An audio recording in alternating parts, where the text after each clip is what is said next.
ইতিহাস কখনো পরাজিতদের মনে না রাখলেও নেইমারকে মনে রাখবে। বর্তমান সময়ে অন্যতম সেরা ফুটবল তারকা। নেইমারকে চিনে না বা তাকে জানেন না এমন ফুটবল প্রেমী ফুটবল বিশ্বে নেই বললেই চলে। নেইমার বিশ্বজুড়ে ফুটবল প্রেমীদের কাছে ভালোবাসার এক নাম। তাকে নিয়ে ব্রাজিল সহ পুরো বিশ্বের কতই না স্বপ্ন, কতই না প্রত্যাশা ছিল। অথচ তিনি এতদিন বেঁচে নাও থাকতে পারতেন। ছোটবেলায় মারাত্মক এক অ্যাক্সিডেন্ট থেকে বেঁচে ফিরেছিলেন শেষ মুহূর্ত। মাত্র 4 মাস বয়সে মৃত্যুকে বুড়ো আঙ্গুল দেখিয়ে ফিরে এসেছিলেন নেইমার। সেই থেকেই তার ভাগ্যের পরীক্ষা শুরু। নেইমার নামের পাশে কোনো বিশ্বকাপ নেই, ব্যালন ডি'অর নেই, কিন্তু উল্টো আছে পাহাড় পরিমাণ ইনজুরি। কিন্তু তারপরেও 2026 বিশ্বকাপে তার কান্না দেখে পুরো বিশ্বে তার ভক্তরা কেঁদেছে। কেন বলতে পারেন, কেন নেইমারকে মানুষ এতটা ভালোবেসে ফেলেছে? অন্যদিকে তার হতদরিদ্র পরিবারের কথা প্রায় সবারই জানা। বাবা মার সামর্থ্য ছিল না বাড়ির বিদ্যুৎ বিল পর্যন্ত পরিশোধ করা। তবে যে ব্রাজিলের মানুষ ফুটবলকে মনে করেন ধর্মের থেকেও বড়, যার রক্ত রয়েছে ফুটবলের আবহ, সেই তাকে কি আর কোনো প্রতিবন্ধকতায় দূরে সরিয়ে রাখতে পারে? শত বাধাও পারেনি তাকে ফুটবল থেকে দূরে সরিয়ে রাখতে। বস্তি থেকে উঠে এসে ফুটবল বিশ্বের রাজকুমার হয়ে উঠেছিলেন মানুষটি। কিন্তু তাও কেন আজ তাকে চোখের জলে বিদায় নিতে হচ্ছে?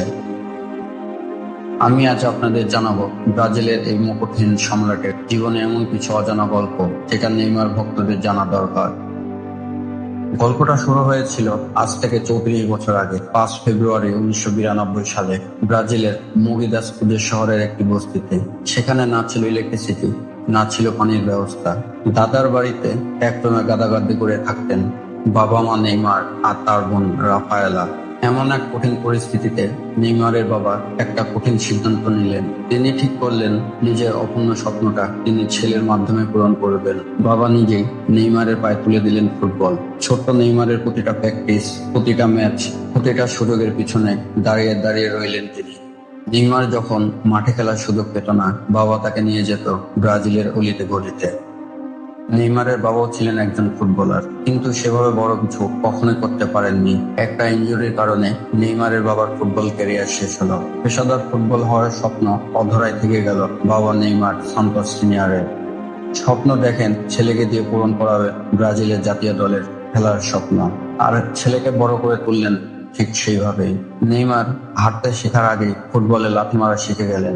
একটু বড় হলেই বাবা তাকে নিয়ে গেলেন খেলার মাঠে, কিন্তু ফুটবল খেলতে না, ফুটসল খেলতে। উল্লেখ্য, ফুটসল বলতে ইনডোরে কম খেলোয়াড় নিয়ে ফুটবল খেলাকে বোঝায়। সেখানে চমৎকার খেলে নেইমার সবার নজরে আসেন। সবাইকে পাশ কাটিয়ে বল পায়ে জাদুকরী দক্ষতায় মন্ত্রমুগ্ধ করে রাখতেন সকল দর্শককে। নেইমারের বিস্ময়কর উত্থানের শুরু 2003 সাল থেকে। ওই বছর তিনি কিশোর প্রতিভা হিসেবে কিংবদন্তি প্লের সাবেক ক্লাব সান্তোসে যোগ দেন মাত্র 11 বছর বয়সে। সান্তোসে পা রাখা মাত্রই গোটা ফুটবল বিশ্বের নজর কেড়ে নিলেন নেইমার। একটা 11-12 বছরের ছেলে বলের উপর এমন কন্ট্রোল করতে পারে, সেটা কেউ ভাবতেই পারেনি। নেইমারের এমন অসাধারণ দক্ষতার কথা আটলান্টিক পেরিয়ে খুব তাড়াতাড়ি পৌঁছে গেলেন ইউরোপের বড় বড় ক্লাবগুলোতে। 2006 সালে নেইমারের বয়স তখন 14 বছর। স্পেনের রিয়াল মাদ্রিদ তাকে ট্রায়ালের জন্য ডেকে পাঠালেন। 14 বছরের একটা ছেলে সোজা পৌঁছে গেল সান্তিয়াগো বার্নাব্যুতে। সেখানেই তার দেখা হলো রোনাল্ডো, জিদান, নাজারিওদের মতো কিংবদন্তিদের সাথে। রিয়াল মাদ্রিদের কোচ স্টাফরা তো নেইমারের স্কিল দেখে পুরোপুরি মুগ্ধ হলেন। রিয়াল মাদ্রিদ নেইমারকে মোটা অঙ্কের বেতন দিতে চেয়েছিল, কিন্তু তার বাবা সিদ্ধান্ত নিয়েছিল এত ছোট বয়সে ইউরোপে না গিয়ে সান্তোসে বড় হওয়ার জন্য। রিয়ালকে না বলার জন্য সান্তোস নেইমারের বাবাকে $1 মিলিয়ন অফার, একটা অ্যাপয়েন্টমেন্ট আর ভালো বেতন দিয়েছিল। 2009 সালে 17 বছর বয়সে নেইমারের পেশাদারি ফুটবলের ক্যারিয়ারের সূচনা। 2009 সাল ব্রাজিলের সাও পাওলোর পাকাইম্বু স্টেডিয়ামে 20,000 দর্শক। তখন কেউ জানতো না 17 বছরের একটা চিকন ছেলে একদিন ফুটবল বিশ্বকাপ পাবে। মাত্র 11 বছর বয়সে সান্তোস একাডেমিতে আসা ছেলেটা 17 বছর বয়সে সিনিয়র দলের দরজায় কড়া নাড়ে। তার কোচ তাকে সুযোগ দিতে 1 সেকেন্ডও দেরি করেন। 17 বছর পূর্ণ হওয়ার ঠিক 1 মাস পর কাম্পেওনাতো পাউলিস্তায় কোয়েস্তের বিপক্ষে 2-1 গোলে ম্যাচ জয়ের মধ্য দিয়ে প্রফেশনাল ফুটবলের অভিষেক হয় নেইমারের। শেষ 30 মিনিটের জন্য মাঠে নেমেছিল নেইমার, কিন্তু ওই 30 মিনিট যথেষ্ট ছিল সবাইকে বোঝানোর জন্য নতুন কেউ এসেছে। আর অপেক্ষা করতে হলো মাত্র 1 সপ্তাহ। পরের সপ্তাহেই মজিদ মিরিমের বিপক্ষে নিজের ক্যারিয়ারের প্রথম গোলটা করে ফেললেন নেইমার। সেই গোলটাই ছিল তার স্বপ্নের দরজা খুলে দেওয়ার চাবিকাঠি। কিন্তু 2009 সালে আসল চমকটা তখনও বটে। 11 এপ্রিল পাউলিস্তা চ্যাম্পিয়নশিপের সেমিফাইনাল ফার্স্ট লেগ, প্রতিপক্ষ শক্তিশালী পালমেইরাস 2-1 গোলে জেতা সেই ম্যাচের জয়সূচক গোলটা আসে এই 17 বছরের ছেলেটার পা থেকেই। সেদিন পুরো ব্রাজিল বুঝে গিয়েছিল এটা কোনো সাধারণ প্রতিভা নয়। প্রথম সিজনেই 48 ম্যাচে 14 গোল। 17 বছর বয়সী একটা বাচ্চা ছেলের জন্য এটা শুধু পরিসংখ্যান ছিল না, এটা ছিল একটা ঘোষণা, আমি এসে গেছি। ফাইনালে সান্তোস করিনিয়াস্তানের কাছে হারলেও সান্তোস পেয়ে গিয়েছিল তাদের ভবিষ্যৎ রাজাকে। ব্রাজিলের হয়ে আন্তর্জাতিক ক্যারিয়ারের সূচনা। 2009 সালে সান্তোসের 17 বছরের বাচ্চাটা পুরো ব্রাজিলকে পাগল করে দিয়েছিল। সবার একটাই প্রশ্ন ছিল, এই ছেলেটা কবে হলুদ জার্সি পরবে? সেই প্রশ্নের উত্তরে এলো 2010 সালে। 2010 বিশ্বকাপে ব্রাজিলের ব্যর্থতার পর দায়িত্ব নেন নতুন কোচ মানো মেনেজেস। 26 জুলাই তিনি প্রথম স্কোয়াড ঘোষণা করলেন, আর সেখানেই চমক। 18 বছরের এক কিশোরকে ডেকে নিলেন সিনিয়র দলে।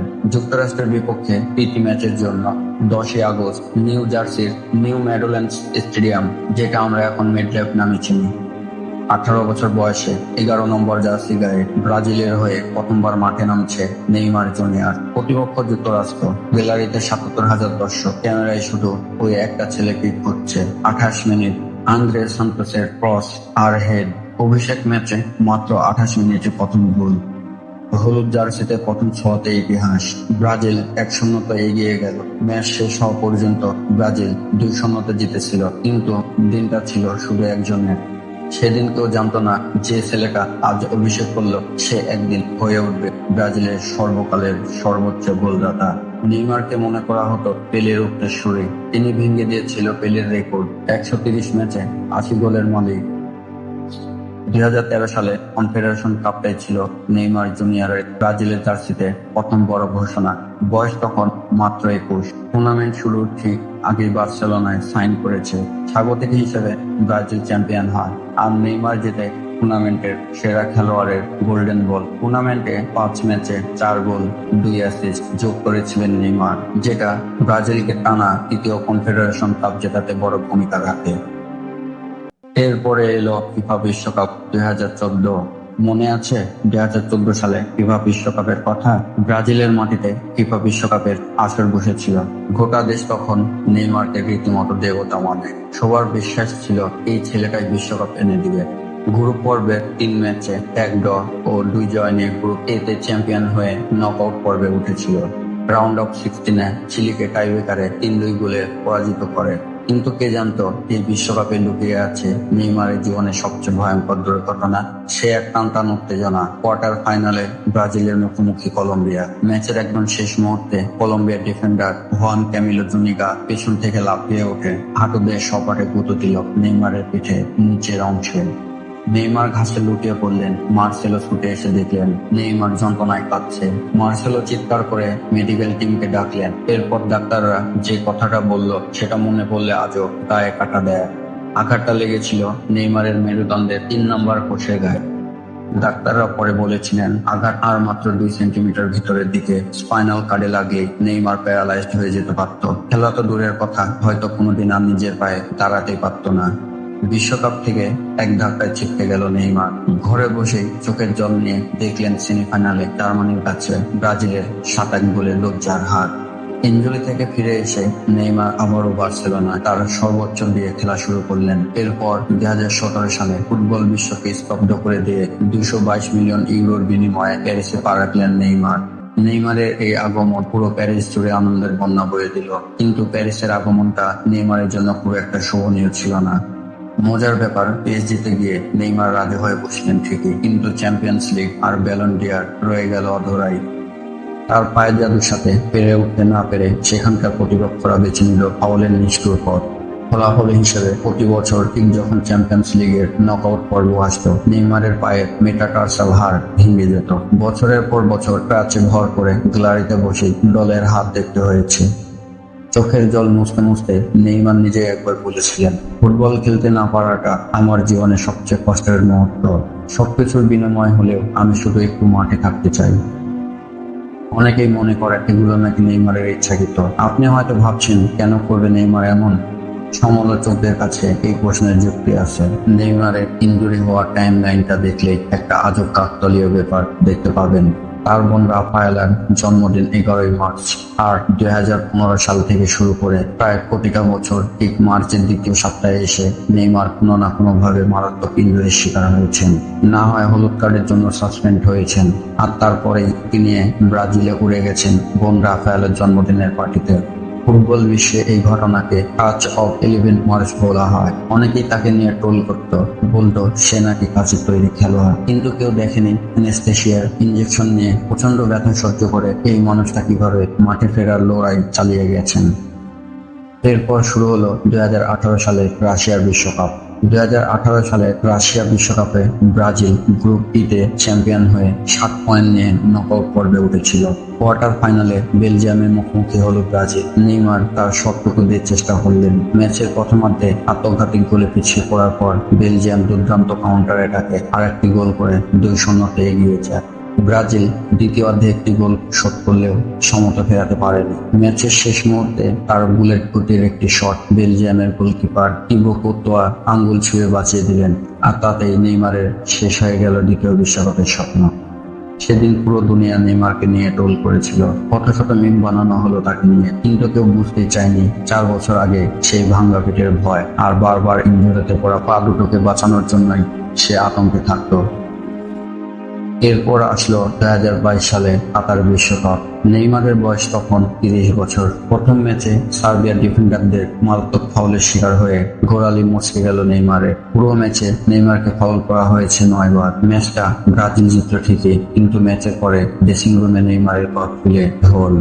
ডাক্তার বলল লিগারমেন্ট ইনজুরি। গ্রুপ পর্ব শেষ। গ্রুপ পর্বের ম্যাচগুলো সাইড লাইনে বসে কেঁদে কেঁদে পার করে দিনরাত থেরাপি নিয়ে নকআউটে আবার মাঠে ফিরলেন তিনি, শুধুমাত্র দেশের জন্য আর ওই সোনালী ট্রফির জন্য। রাউন্ড অফ 16-এ ব্রাজিলের প্রতিপক্ষ দক্ষিণ কোরিয়া। নেইমার 13 দিন পর মাঠে ফিরেই পেনাল্টিতে গোল, অ্যাসিস্ট আর সেই পুরোনো নাচ। মনে হচ্ছিল ব্রাজিলের রাজা ফিরেছেন। এরপর কোয়ার্টার ফাইনাল, প্রতিপক্ষ ক্রোয়েশিয়া। নির্ধারিত সময়ে গোল শূন্য থাকায় ম্যাচ গড়ালো অতিরিক্ত সময়ে। ঠিক 105 মিনিটের মাথায় ক্রোয়েশিয়ার গোলকিপারকে ডস দিয়ে গোল করে বসলেন নেইমার। সেই ম্যাচেই ব্রাজিলের সর্বোচ্চ গোলদাতা পেলের 77 গোলের রেকর্ড ছুঁল নেইমার। কাঁপতে কাঁপতে বেঞ্চের দিকে দৌড়, ভেবেছিল সেমিতে যাচ্ছে। তারপর 117 মিনিটে ক্রোয়েশিয়ার গোল, 12 মিনিট পর সব শেষ। অতিরিক্ত সময় এক গোলে ড্র করে ম্যাচ করালো পেনাল্টি শুটআউটে।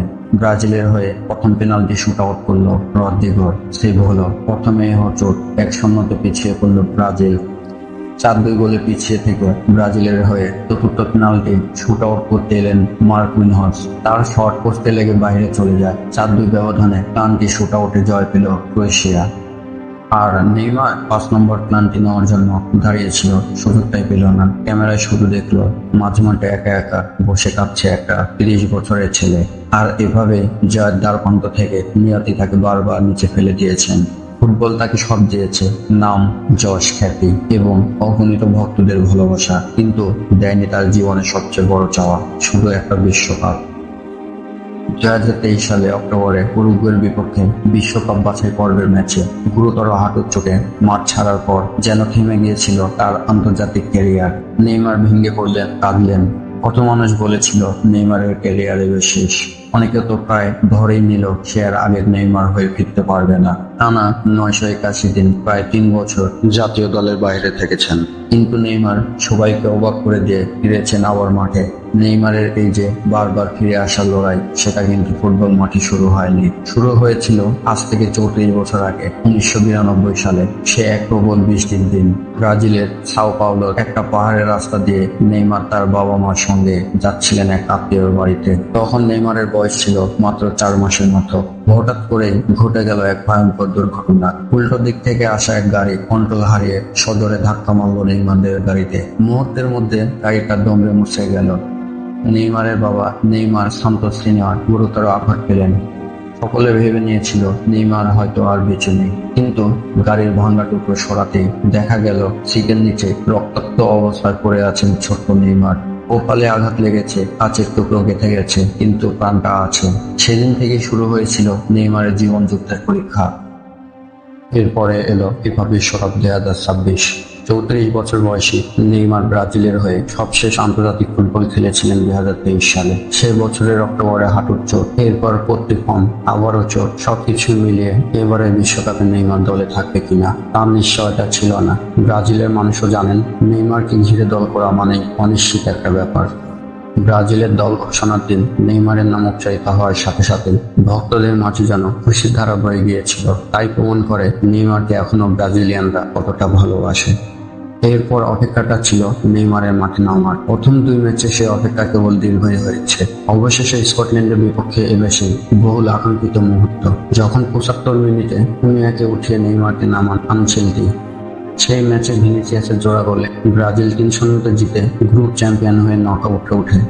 রাউন্ড অফ 32-এ ব্রাজিলের প্রতিপক্ষ জাপান, কিন্তু জাপানের বিপক্ষে সেই ম্যাচে আনচেলতি নেইমারকে আর নামায়নি। সেই ম্যাচে জাপানকে 2-1 গোলে হারিয়ে রাউন্ড অফ 16-এ উঠল ব্রাজিল। 5 জুলাই 2026 মিটলাইফ স্টেডিয়ামে অনুষ্ঠিত হয় ব্রাজিল বনাম নরওয়ের মধ্যকার রাউন্ড অফ 16-এর এই ম্যাচটি। ব্রাজিলের শুরুতে এগিয়ে যাওয়ার সুযোগ ছিল, কিন্তু বুনো গুইমারেসের প্লান্টিক সেভ করে দেন নরওয়ের গোলকিপার ফরোজান নিল্যান্ড। প্রথমার্ধে খেলাটি গোলশূন্য শেষ হয়। দ্বিতীয়ার্ধে 67 মিনিটে তরুণ ফরওয়ার্ড রায়ানের জায়গায় নেইমারকে নামান আনচেলতি। 79 মিনিটে এক দুর্দান্ত ক্রস থেকে হেড এবং 90 মিনিটের লোয়ার শটে আর্লিং হল্যান্ডের জোড়া গোলে 2-0 এগিয়ে যায় নরওয়ে। দ্বিতীয়ার্ধে এক্সট্রা টাইমে 90+10 মিনিটে প্লান্টি থেকে ব্রাজিলের একমাত্র গোলটি করেন নেইমার। গোল করার মাধ্যমে নেইমার কে বাদে একমাত্র দ্বিতীয় ব্রাজিলিয়ান খেলোয়াড় হিসাবে টানা 4টি ভিন্ন বিশ্বকাপে গোল করার কীর্তি অর্জন করেন। কিন্তু তখনও 2-1 গোলে পিছিয়ে ছিল ব্রাজিল। শেষ বাঁশি বাজতেই শেষ হয়ে গেল নেইমারের চতুর্থ বিশ্বকাপের স্বপ্ন। 1990 সালের পর এই প্রথম ব্রাজিল বিশ্বকাপ থেকে শেষ 16তেই বিদায় নিল। 2010 সালে ব্রাজিলের জার্সি গায়ে যে মাঠে ম্যাজিক দেখিয়েছিল, 16 বছর পর সেই মাঠে কাঁদতে কাঁদতে বিদায় নিলেন নেইমার। ম্যাচ শেষে কাঁদতে কাঁদতে বললেন, I tired, now it is over. এখানেই শুরু করেছিলাম, এখানেই শেষ করলাম। নিউ জার্সির সেই স্টেডিয়াম প্রসঙ্গ টেনে তিনি কথা বলেন, যেখানে 2010 সালে যুক্তরাষ্ট্রের বিপক্ষে এক প্রীতি ম্যাচে ব্রাজিলের হয়ে তার অভিষেক হয়েছিল। তার 16 বছরের বর্ণাঢ্য আন্তর্জাতিক ক্যারিয়ারের শুরু ও সমাপ্তি একই স্টেডিয়ামে হওয়ায় স্মৃতিচারণ করে তিনি কান্নায় ভেঙে পড়েন এবং বলেন তিনি যে দলের জন্য যথাসাধ্য চেষ্টা করেছেন। দুর্ভাগ্য তাকে ঘিরে রেখেছে বরাবরই। তাকে বলা হতো পেলের উত্তরসূরি। তিনি ব্রাজিলের জাতীয় দলের ইতিহাসে সর্বোচ্চ গোলদাতা, কিন্তু তারপরেও নেইমার ব্রাজিলকে বিশ্বকাপ এনে দিতে পারেনি। একবার তার ক্যারিয়ারটার দিকে তাকান, সেখানে যত টানা সাফল্য তার চেয়ে অনেক বেশি ইনজুরি। কিন্তু তারপরও একটা জিনিস খেয়াল করেছেন, নেইমারের প্রতি মানুষের ভালোবাসা কমেনি একটুও। সবাই চেয়েছিল নেইমার খেলুক, 5 মিনিট হলেও সে মাঠে থাকুক। কেন জানেন? কারণ মানুষ শুধু নেইমারকেই ভালোবাসে না, মানুষ ভালোবাসে নেইমারের গল্পটাকে। মাত্র 34 বছর বয়সে থেমে গেল নেইমার নামের এক রূপকথা। যেখানে তার সতীর্থরা 40 পেরিয়েও দাপিয়ে বেড়াচ্ছেন মাঠ, সেখানে নেইমারকে থামতে হলো চোখের জলে। মেসির মতো কিংবদন্তিরাও অবসর ভেঙে ফিরে এসেছেন। নেইমারও কি আর একবার ফিরবেন, সেটা সময় বলবে। তবে একটা কথা নিশ্চিত করে বলতে পারি, নেইমারের প্রতি মানুষের ভালোবাসা একটুও কমবে না। কারণ যারা জীবনে অনেক কিছু করতে চেয়েও পারেননি, যারা বারবার চেষ্টা করে ব্যর্থ হয়েছেন, যারা একদম শেষ মুহূর্তে এসে সব হারিয়েছেন, তারা নেইমারের মধ্যে নিজেকে খুঁজে পান। নেইমার পাগলারা জানেন ব্যর্থতাই শেষ কথা নয়। যতক্ষণ ফিরে আসার সাহসটা বুকে আছে, ততক্ষণ জার্নি শেষ হয় না। হয়তো এই জন্যই মানুষ নেইমারকে এত ভালোবাসে। কি ঠিক বললাম তো? অবসর ভেঙে নেইমারের কি আবার মাঠে ফেরা উচিত বলে আপনি মনে করেন? আপনার মন্তব্য কমেন্ট করে জানাতে পারেন।